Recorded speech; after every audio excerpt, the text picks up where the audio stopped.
Essa experiência é compartilhada principalmente aos que querem ou pretendem fazer um pacto com o diabo.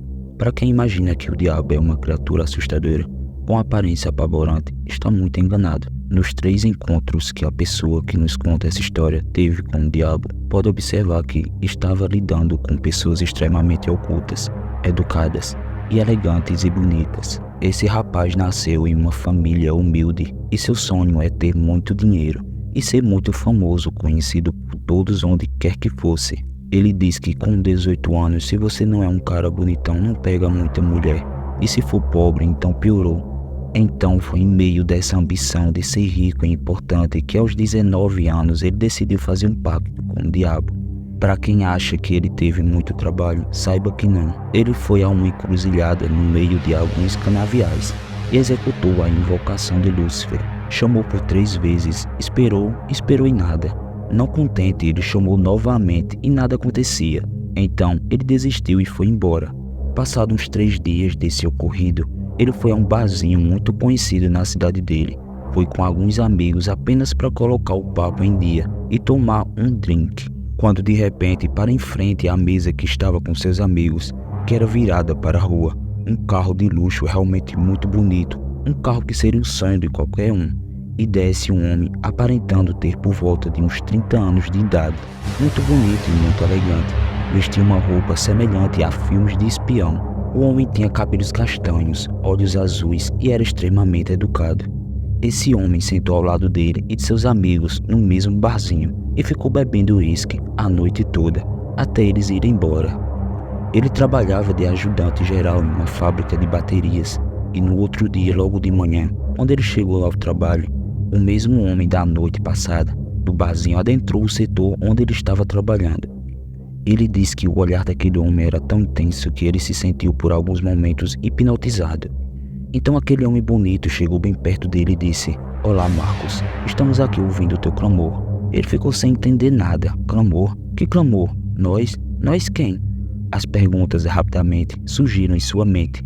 Para surpresa dele, o homem deu um sorriso, colocou as mãos no ombro dele e sussurrou em seu ouvido: "Estaremos às 6 horas esperando por você." E depois dessas últimas palavras, o homem foi embora. Ele trabalhou o resto do dia com as palavras daquele homem na cabeça e se perguntando constantemente: o que esse homem quer comigo? O que está se passando? Então ele resolveu perguntar para o pessoal que trabalha ali com ele quem era aquele homem, o que ele queria ou se era algum chefe novo. Mas quando ele perguntou para essas pessoas que estavam o tempo todo no mesmo setor, eles disseram que não havia visto homem algum ali dentro. Muito menos sabia do que ele estava falando. Foi aí que caiu a ficha. Ele lembrou do pacto. Será? Será que aquele homem era o demônio que ele invocou? Saiu do trabalho ao horário que sempre saía às 15 para as 6 da tarde. E no caminho do ponto de ônibus, o mesmo carro que parou no barzinho parou ao lado dele. Abriu a porta de trás e quando ele olhou dentro do carro, aquele mesmo homem ali novamente. Rapidamente ele olhou no relógio e marcava exatamente 6 horas da tarde. O horário marcado pelo tal homem.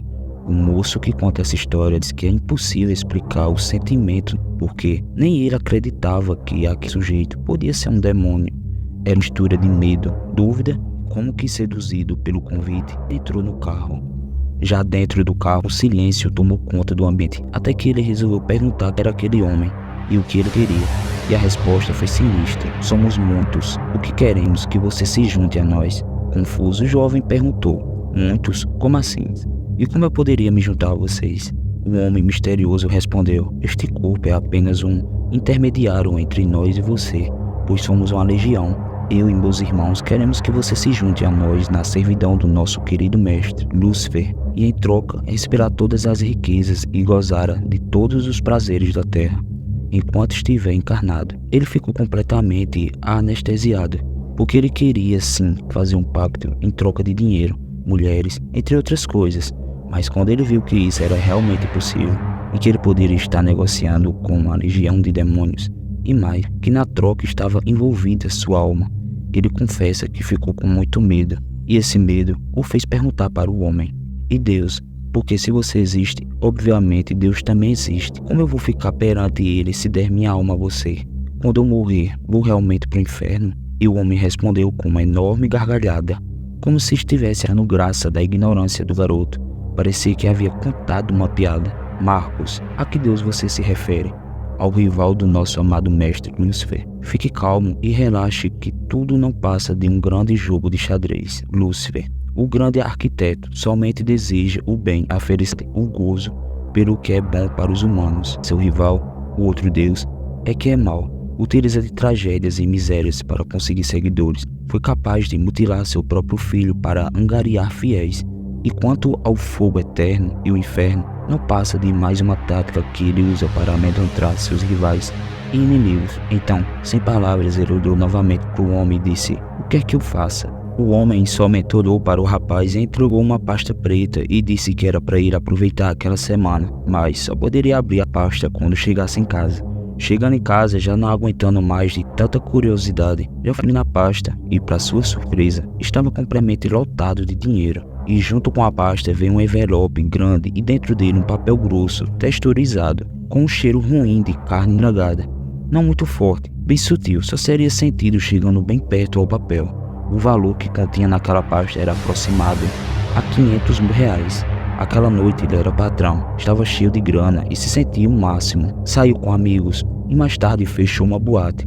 A orgia rolou solta, gemidos altos, muitas mulheres e prazer. Passado alguns dias ele ia de carro novo, casa nova, luxo, imaginando que já tinha feito um pacto com Lúcifer, só esperando que mais o diabo lhe proporcionaria de bom. Naquele dia, por volta da meia-noite, ele estava assistindo TV com as luzes apagadas. De repente ele viu uma pessoa em pé, em frente à porta de seu quarto. Tomou coragem e acendeu a luz, se deparando com uma mulher extremamente linda, sorridente e sexy. Então ele perguntou quem era ela, e a resposta foi numa voz suave e excitante: sou administradora do seu contrato, mas pode me chamar de Impulsa. Ele estranhou o nome, mas não perguntou nada. Então ele pediu que ela pegasse o envelope que veio na pasta preta junto ao dinheiro, e imediatamente ele buscou e deu nas mãos da linda moça. A mulher deixou o envelope no criado mudo, perto de sua cama, e começou a beijá-lo. Ele disse que fez coisas que nem achava que eram possíveis na cama, e experimentou sensações indescritíveis. Eles passaram a noite juntos. Lá pelas 6 da manhã, ele ouviu o interfone tocar e se levantou para atender a porta, e a moça já estava de pé e pronta. Então, quando ele abriu a porta, se deparou com um homem de 2 metros de altura, que aptava ter uns 20 anos de idade, muito bem vestido, que num tom de ignorância foi entrando na casa e assentando em seu sofá. Lá do quarto vinha em sua direção. Então, quando ele abriu a porta, se deparou com um homem de quase 2 metros de altura, que aparentava ter uns 20 anos de idade, muito bem vestido, que num tom de ignorância foi entrando em sua casa e sentando em seu sofá. Lá do quarto veio em sua direção a bela Impulsa, que pegou sua mão direita e começou a chupar seu dedo. Ele achou bem excitante até olhar para baixo e ver que os pés da jovem estavam estranhos. Pareciam ser feitos de ouro e tinham formatos de pés de cavalo. Nesse momento, a mulher mordeu seu dedo, fazendo um corte profundo, e assustado ele olhou para a boca da moça. Seus dentes perfeitos e brancos foram substituídos por dentes semelhantes a de um tubarão. Na hora que o seu dedo começou a sangrar, ele o pegou e fez uma cruz no peito dele, uma de cabeça para baixo. Logo depois levanta do sofá o homem gigante e lhe dá um envelope com papel mal cheiroso e pede que escreva com seus próprios sangue várias palavras de devoção ao diabo e renunciando sua posição a Deus. Após o homem ter ido embora, ele assustado procurou a jovem bonita que havia passado a noite com ele, mas ele tinha sumido, como se nunca tivesse existido. Caindo em si, o moço percebeu que aquele homem de quase 2 metros de altura que havia perdido a devoção ao diabo era o próprio Lúcifer. Passaram uns dias e sua vida começou a cair na rotina, até que um dia, passado uns 2 meses mais ou menos do pacto, ele recebeu uma ligação de multinacional, convocando-lhe para uma reunião. Pelo telefone eles deixaram bem claro que era do interesse dele e que era referente ao contrato que ele havia fechado alguns meses atrás. Quando ele chegou na tal empresa, foi muito bem recebido por uma linda recepcionista que o levou até a sala de reuniões. Ao entrar na sala, ele se reparou com uma grande mesa em formato oval, com aproximadamente 20 cadeiras ao seu redor. Em cada cadeira estava sentado um homem, todos muito bonitos, vestidos e educados. Agora prestem atenção, pois isso pode ser revelador. O homem que estava sentado na base da mesa se levantou e disse: Marcos, sente-se. Agora você faz parte da família, e nesta família cuidamos uns dos outros. Então ele foi informado por uma longa conversa que aquela multinacional era um disfarce para que eles possam se reunir quando quiserem. todos foram muito educados e logo deram para ele um cartão e um recibo bancário que mostrava 5 milhões em sua conta, ali depositados em seus nomes. Então ele começou a frequentar festas de alta sociedade e conhecer famosos do mundo todo, políticos importantes, empresários renomados, artistas, atores e muitos outros. Nesse meio tempo ele começou a namorar com uma atriz muito conhecida. Essa atriz o levou a uma viagem para Londres e lá eles se hospedaram no hotel mais caro da cidade. Umas 3 horas da manhã, a moça acordou e levou ele até o porão do hotel. Entrando, ele se deparou com uma luxuosa sala com luzes vermelhas. No meio dessa sala, havia uma cama redonda. Na cama, 5 homens nus e eretos estavam alisando o corpo de uma bela moça, que estava com um manto preto sobre seu rosto que escondia suas feições. Os homens começam a penetrar a moça e, muito excitado, ele entra na brincadeira. Quando chegou sua vez, foi retirado o manto preto do rosto da bela moça e, para sua surpresa, era a atriz que ele estava namorando. Claro que o namoro terminou. Passado algum tempo, ele conheceu uma moça que o encantou de verdade, uma moça de família, e a igreja era devota a Deus. Um dia ele teve que contar para a moça que havia feito pacto com o diabo, e ela, claro, reagiu do pior jeito, mas disse que se ele se arrependesse de coração e deixasse tudo isso para trás, ele seria limpo. Será mesmo? Ele então seguiu o conselho da mulher, quebrou o pacto com o diabo, começou a frequentar a igreja e deixou seu passado para trás. Passando os 2 anos, ele achou que realmente não havia problemas com o diabo e os demônios, até receber a notícia que sua mulher foi raptada e achada numa floresta.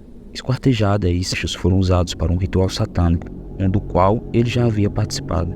Como se não bastasse, os 2 filhos dele ficaram doentes e no caminho do hospital tiveram um acidente de carro onde seus 2 filhos morreram e ele ficou paraplégico. Até hoje ele sofre com vozes de demônios que atormentam dia a dia e vive numa cadeira de rodas. Ele diz que pode demorar, mas a devolução por tudo que o diabo lhe dá sai muito mais caro.